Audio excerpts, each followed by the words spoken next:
Good evening, this is QTV Nightly News coming to you from our studios on Kairaba Avenue, and I am Asma Uba. Thanks for joining us. Here are the main news headlines. The Minister of Information, Dr. Ismaila Ceesay, and PURA and Ministry of Justice officials briefed the media on Monday on the latest developments in the country.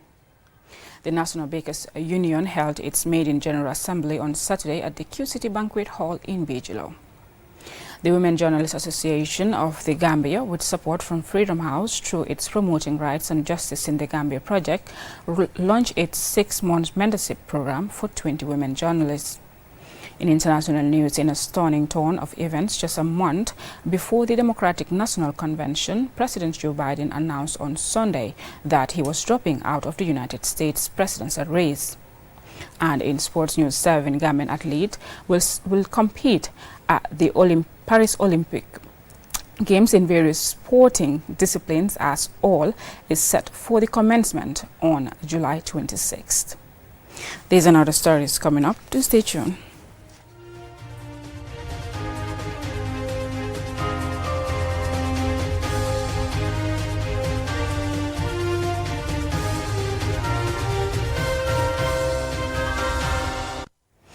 Thank you for staying with us. The Minister of Information, Dr. Ismaila Ceesay, and PURA and Ministry of Justice officials Monday briefed the media on the latest developments, including Gambia's position paper to the ICJ on Israel's occupation of Palestine, PURA's decision on expired radio licenses, and ECOWAS Parliament's decision on the Gambia's request for a special tribunal for Jammeh-era crimes. And Sumana Sonyasi attended the briefing, and he now reports. Updating the press at this bi-weekly interface, Information Minister Dr. Ismaila Ceesay informs the press that the International Criminal Court had unanimously adopted Gambia's position paper as chair of the OIC on the Israeli occupation of the West Bank, which he affirms informed the court's decision, which was communicated a few days ago, declaring the occupation illegal. He also provides updates on developments across other ministries, such as the Ministry of Lands. He added that the recent announcement of a ban on non-statutory travel for government officials is not a new directive, but a reminder of an earlier order issued by the presidency. The ICJ accepted the Gambia's arguments that Israel's occupation is illegal as it violates Palestine's right to self-determination, and it constitutes a regime of apartheid and breaches international law governing the use of force. The court also ruled that Israel's legislation and measures create and maintain a near complete separation of the West Bank and East Jerusalem. Providing updates on the Public Utility Regulatory Authority's ongoing policy and infrastructural developments, Director General Dr. Njogu Elba and Emma Mendy, Director of Legal Licensing and Enforcement at PURA, reaffirmed the authority's resolve to safeguarding public interest and that of utility providers by employing strong measures to exert its mandate. They also provided updates on the ongoing inquiry on expired radio licenses and revealed plans to soon migrate the national number from 7 digits to 9 to enable efficient numbering in alignment with global best practice. The authority, as expected, monitors all international incoming and outgoing traffic and generates monthly invoices for the operators for government to receive the right revenue in tax for that traffic. We are going through all the applications that have been received and the representation made, and hopefully by the end of this week a decision will be made on the licenses that will be revoked, and you will be informed in due course. PURA's briefing was followed by that of the Ministry of Justice, represented by the Solicitor General Hussein Tomasi and the legal officer of the post-TRC unit at the ministry, Ms. Safiatou Nyang, who provided an extensive update on the state of the draft constitution, which they revealed will soon be tabled before Parliament, the implementation of the TRC recommendations, and the ongoing programs under the transitional justice process. I just need to state that inasmuch as it's desirable to have the Parliament endorse the statute, we believe that the Parliament was not adequately briefed on the statute. There was some lack of understanding with regards to its full content and scope. So far, we have carried out 2 victim town halls. The first one we had was we had it within the GBA. It was held at the Memory House, and the purpose of that town hall was to inform victims about the services that the medical board provides. Furthermore, they expressed optimism that despite the ECOWAS Parliament rejecting the statute of the request for the special tribunal, the regional body, whose Council of Ministers is expected to meet in the coming weeks, will support the statute and the Gambia's quest to prosecute Jammeh-era crimes. Answana Isonyase for KTV News.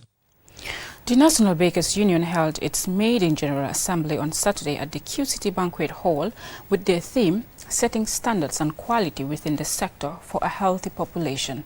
Lamin Alaji Funding Dabo tells us more. This event is seen as a significant milestone and regarded as a dream come true, as it marks the successful coming together of the bakers of the two most popular breads manufactured in the country, locally known as Senfur and Tapalava. This joining of forces gave birth to the National Bakers Union. Delegates from the 7 administrative areas of the country are in attendance, mainly to either select or elect the leaders of the union to steer the affairs of the union for the next 3 years. Lamin Diba, the Secretary General of the National Bakers Union, expresses delight and highlights some of the union's objectives. The union, like we said, is non-racial, non-ethnic, and we don't look into nationalities. But we want to take this opportunity to reiterate our young people and our youth in this country to also embrace and get into this particular field, because if our food basket is completely handled and supplied by not our own forces, we know the risk we are opportune to. So we want to make that history and encourage our young population to come into this specific field to learn the trade and also serve our population.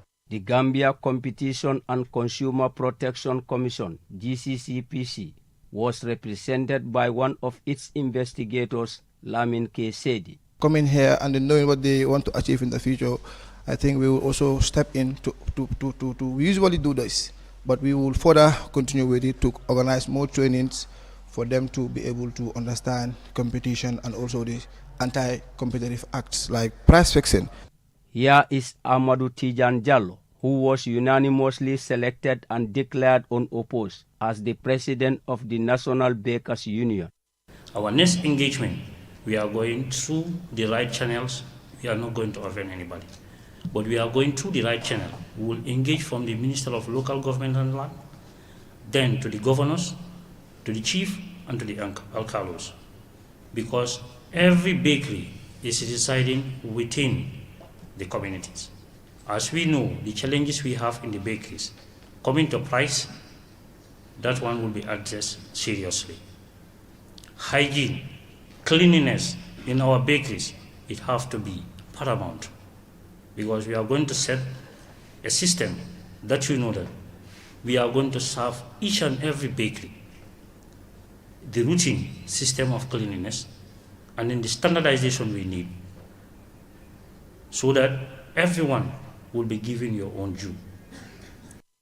As a major player in supplying the second highest consumed food product nationally, which is bread, the National Bakers Union, in its spirit to promote unification, sees it as an obligation to standardize products and effectively serve the country's population. The union is mandated to serve, protect, and promote the interests and principles of bakers across the country. At the end of the event, certificates of membership were given to individual and company bakeries to authenticate their identity as members of the union. For QTV News, I am Lamin Alai Fandindabo.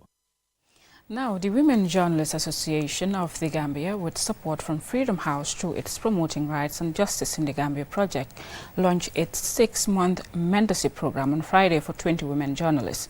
QTV's Lori M. Kamara, who doubles as the Vice President of the association, witnessed the ceremony and she filed this report. The program aims to provide mid-career women journalists with the necessary training, support and mentorship to equip them with the skills, knowledge and confidence needed to succeed in the media industry. The ultimate goal is for these mentees to become mentors themselves, continuing the cycle of empowerment.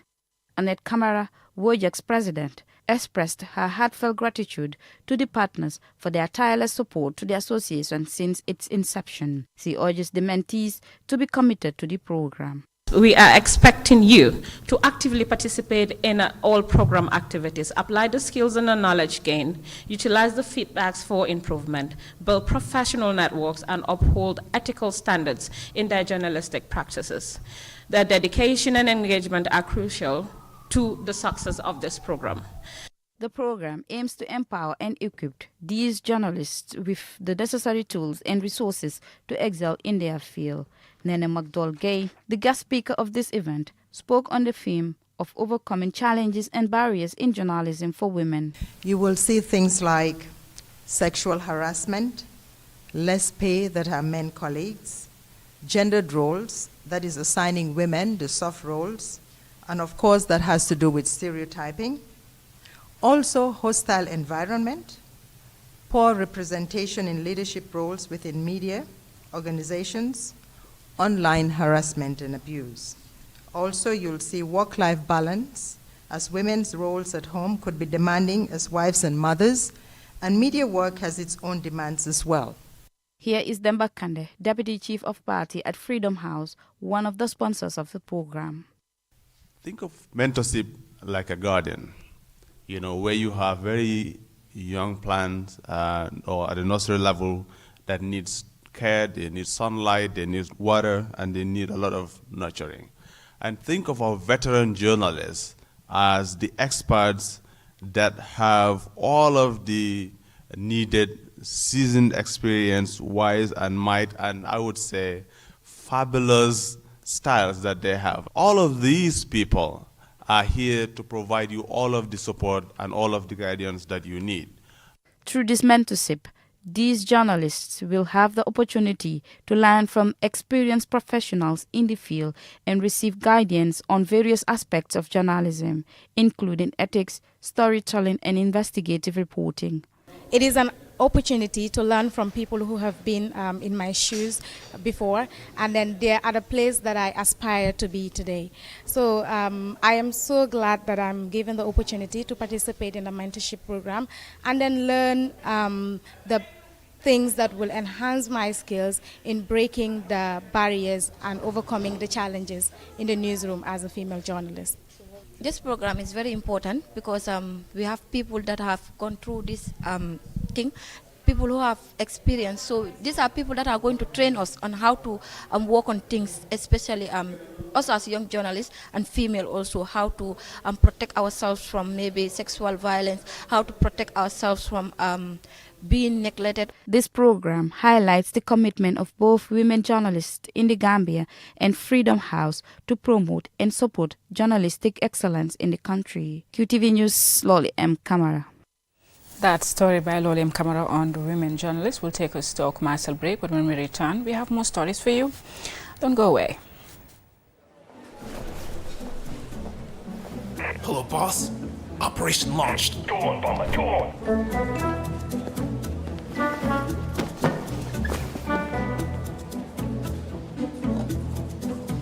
I don't understand.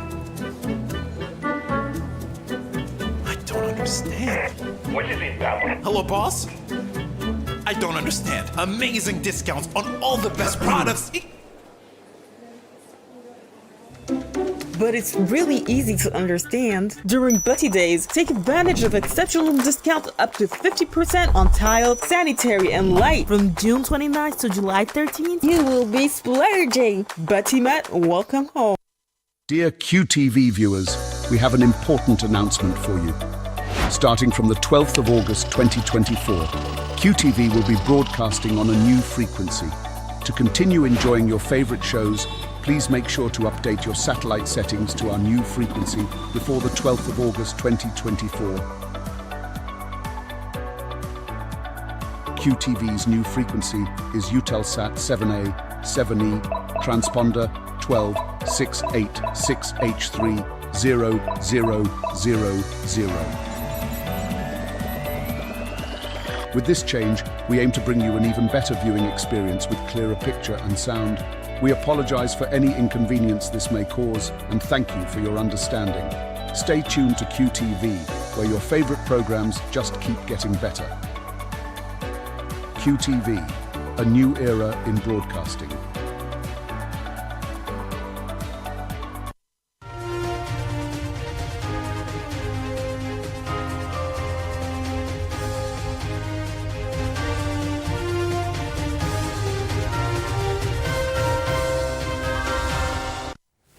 Welcome back. If you're just tuning in, you're watching QTV News and I am Asma Uba. Now, Lift Nursery and Primary School on Friday held a graduation ceremony for its Nursery 3 and Primary 6 students, which brought together parents, members of the community, current and ex-students at a colorful ceremony held at the school grounds in Sukuta, Medina. Jennifer Sonko attended, and this is her report. 12 years ago, the community of Sukuta Medina had no school, and parents would often enroll their children in schools which are sometimes far from the community. 12 years down the line, Lift Nursery and Primary School is serving as an excellent academic learning center that also teaches children good morals to navigate the challenges life comes with. The headmistress of the school that has transformed this community is Alima Tuketa. 109 pupils are graduating today. 57 from Nursery 3, 21 boys and 36 girls. From the upper class, which is grade 6, 52 pupils, 17 boys and 35 girls respectively. Last month, June 6th, we inaugurated an 8-classroom block with a computer lab, borehole and 8 toilets. These were sponsored by AFAS Foundation in the Netherlands through Education for Gambia Foundation in 2019 at a tune of more than $5 million. A great improvement was achieved in our hygiene project, where people brush their teeth and wash their hands with detergent soap on a daily basis after every lunch. I took this opportunity to thank Dental Care for giving us free dental care for all the students in this school. Malang M. Kuyate, Principal Education Officer at the Ministry of Basic and Secondary Education, is the guest speaker at the graduation ceremony. He centered his speech on how the inculcation of knowledge and discipline should not be the sole responsibility of schools. Teachers are not supernatural beings. They cannot squeeze stone out of water or water out of stone. What they can do is to build on what you have already established or created at home. So therefore, it is our responsibility to ensure our children are disciplined. Over 40% of students attending Lift Nursery and Primary School are under sponsorship through partnerships established by the school. Mohammed F. Jabi is the founder of Lift Nursery and Primary School. I'm very deeply touched today when I see what the children are doing today. And 12 years ago, that wasn't happening in this community. And one thing is also important for us to know. To some of the local women here who will go to the market 4 a.m., 5 a.m., early in the morning, they go to the market. For them, the school is what they call custodian role of a school. They will bring their children in here, knowing that they will receive education and they will be protected until they come back around 12 o'clock, around 12 to up to 2 o'clock. Then they know they are in the market, but their children are also in safe hands. We also speak to the same foundation again to help the children to get food. This school is about, let's say, 12 years ago, but the feeding has been going on about 10 years now. That feeding also is the foundation that is doing the feeding. This glorious event signaled the end of a 3 and 6 years academic journey respectively and the commencement of a new one. With discipline, determination and parental support, these children will grow to become the next generation manning different positions in society. Reporting for QTV News, I am Jennifer Sonko. That story by Jennifer Sonko will now take us to international news in a moment.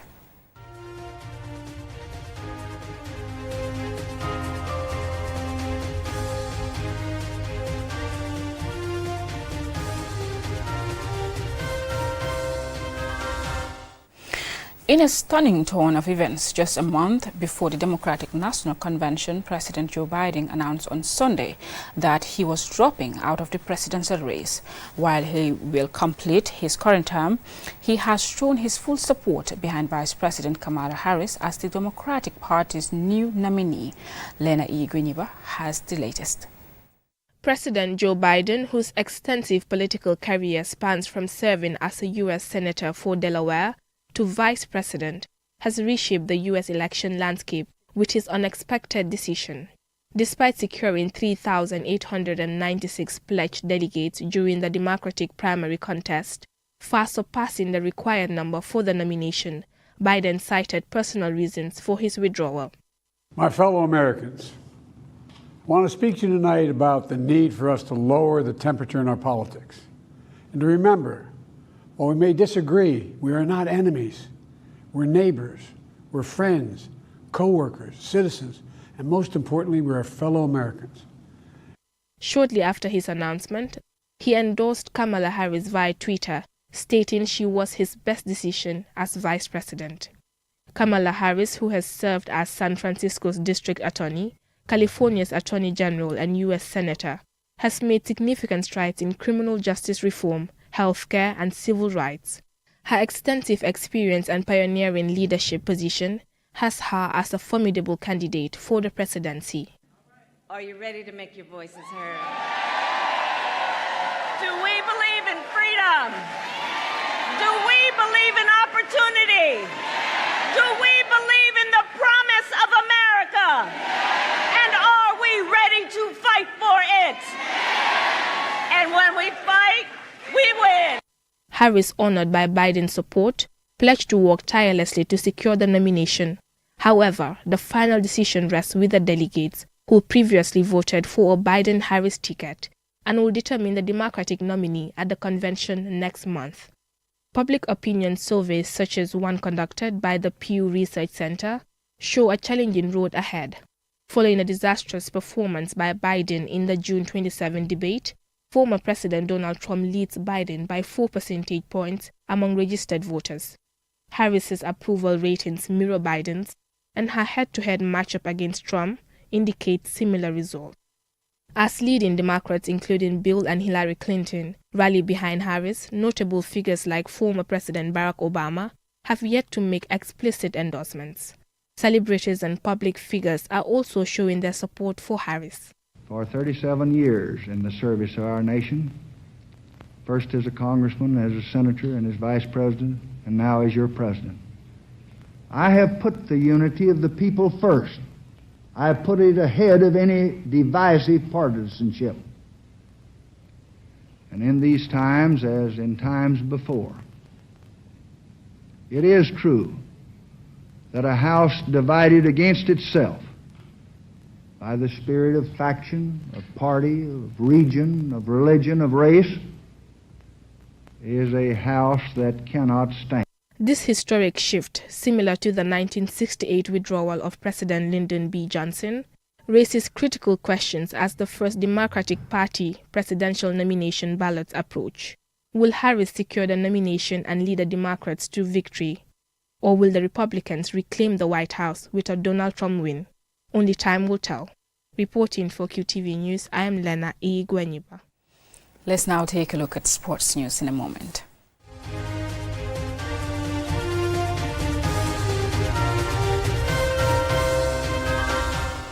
Seven Gambian athletes will compete at the Paris Olympic Games in various sporting disciplines, namely athletics, swimming, judo and taekwondo. Our sports reporter Mamoudou Gajaga takes a look at some of the athletes competing for the Gambia. Gina Mariam Bass Bittey, the Gambia's most accomplished athlete, will lead the country in their third Olympics. Having competed in Rio in 2016, Tokyo 2020, Paris 2024 will be her third consecutive appearance.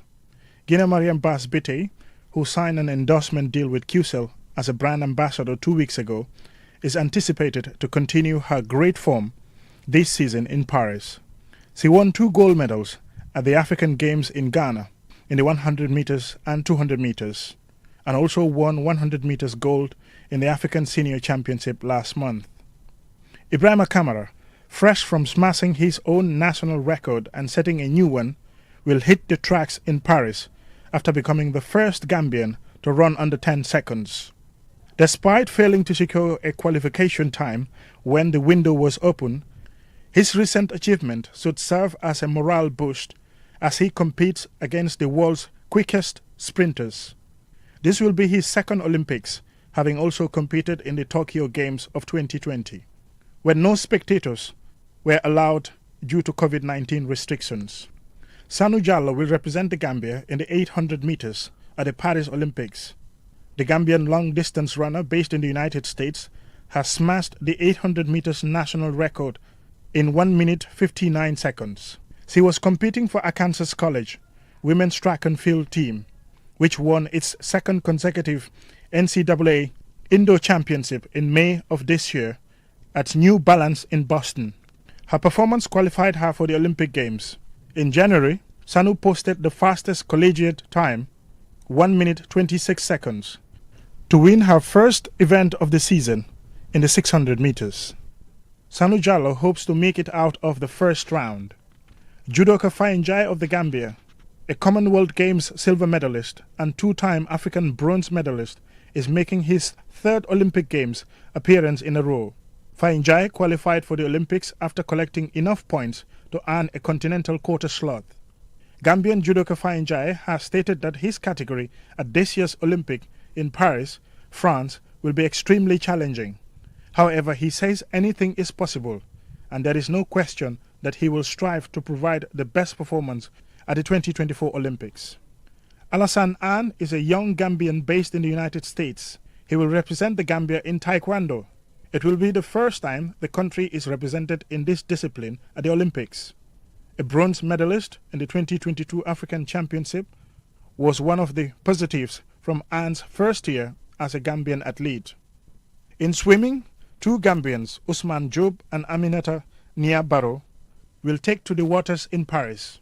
Usman Job stated that his target at his maiden Olympic appearance for the Gambia is to represent the country the best way possible and possibly once again break his own national record. Job, who will compete in the men's freestyle 50 meters category, qualified for the 2024 Paris Olympic Games in accordance with the Paris 2024 swimming qualification criteria under universality places, and because he is among the highest ranked athletes based on the World Aquatic Points Table. Aminata Nia Barrow became the first Gambian female swimmer to compete in the World Aquatic Swimming Championship, held in Fukuoka, Japan, last June. She is now anticipating her maiden Olympic Games appearance. Aminata Barrow started swimming when she was only 4 years old and was a state champion swimming for Saulwood High School in Washington, in the United States. Mamadou Gajaga, QTV News. Congratulations to all the athletes. I'm afraid that's all we have for you, but join us again at 10 p.m. for another bulletin. Thanks for watching and enjoy the rest of your evening.